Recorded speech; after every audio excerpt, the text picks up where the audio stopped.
So when we were first designing the suit for Spider-Man, we had to think about a bunch of things. First, you have to figure out what makes a Spider-Man suit a Spider-Man suit. What was classic about it? So one thing we looked at was obviously the coloring. We kept the red and the blue color because Spider-Man's suit actually comes in a bunch of different colors, but if you're not a Spider-Man fan, you may not even know that. So because we wanted to establish our brand new universe, we decided that it was best to just keep it red and blue because that's what most people are familiar with. And then the other thing we looked at, which was really interesting to me, was the web design and the web patterning. And one thing that's super cool about the web patterning in the classic suits is that it always starts in the center and it emanates outward. But then that web patterning actually continues on the entire design of the suit. So anywhere there's red, for example, that web patterning actually continues. So that's something that we did to continue the classic suit look. And then from there, we actually had to look at what would make it modern and what would make it functional.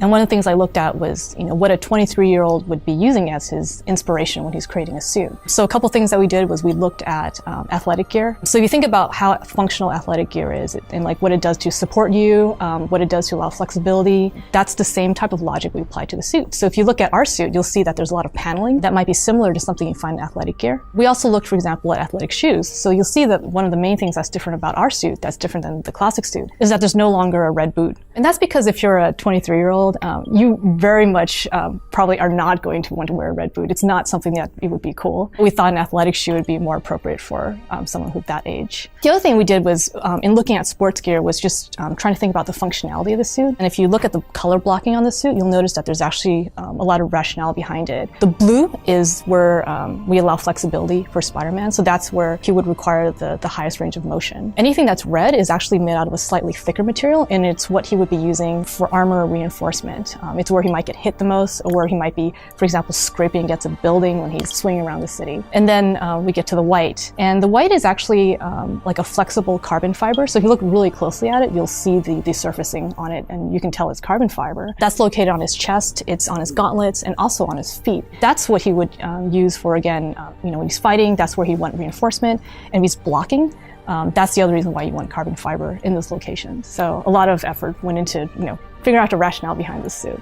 The very first time we worked on this, his anatomy, we actually had sculpted him as like a gangly teenager, right? So he was really lanky, he was a bit skinny, he looked kind of awkward. But when we were playing with that model in game, he didn't look right because, again, he's supposed to be older, he's supposed to be more confident.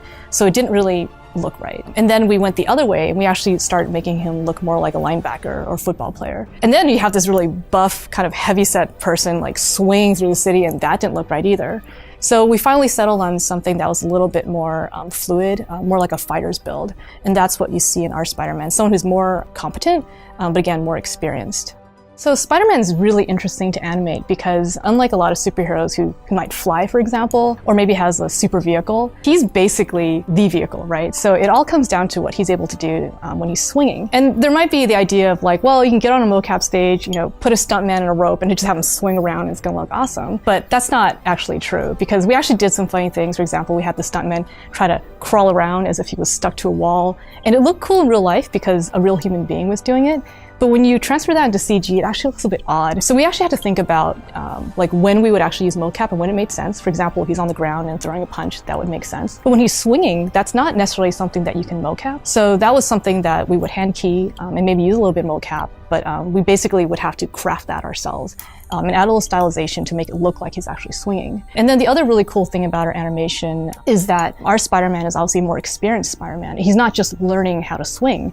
He actually knows what he's doing. So he swings with a lot of style and a lot of confidence. And that's something else that we wanted to come out in his animation. The other really cool thing about our Spider-Man in particular was just the rig and what went into the rig. Because in a lot of other games, the character's obviously wearing tons of armor or many layers of clothing. From an artistic point of view, Spider-Man is basically a naked man. So that's actually pretty punishing because there's not really any room for error there. You can't hide it with armor. All the deformations have to look absolutely stunning when he's swinging around. So he looks amazing in all of the crouch poses, the extensions, all the acrobatics that you expect from Spider-Man. So we actually had to handcraft the rig where anytime there was a lot of extreme muscle deformation, we would actually hand sculpt all of those poses. So for example, when I raise my arm, my muscles are moving, right? And we actually would sculpt all that musculature in there and then incorporate it into the rig. And there are tons of these hand sculpted pieces inside the rig. So next time you check out one of our trailers when you're playing the game, I mean, definitely look at how Spider-Man's moving and how fluid he's moving, and ask yourself, how did they do that? Because that's part of the magic, I guess, of making this game and creating Spider-Man.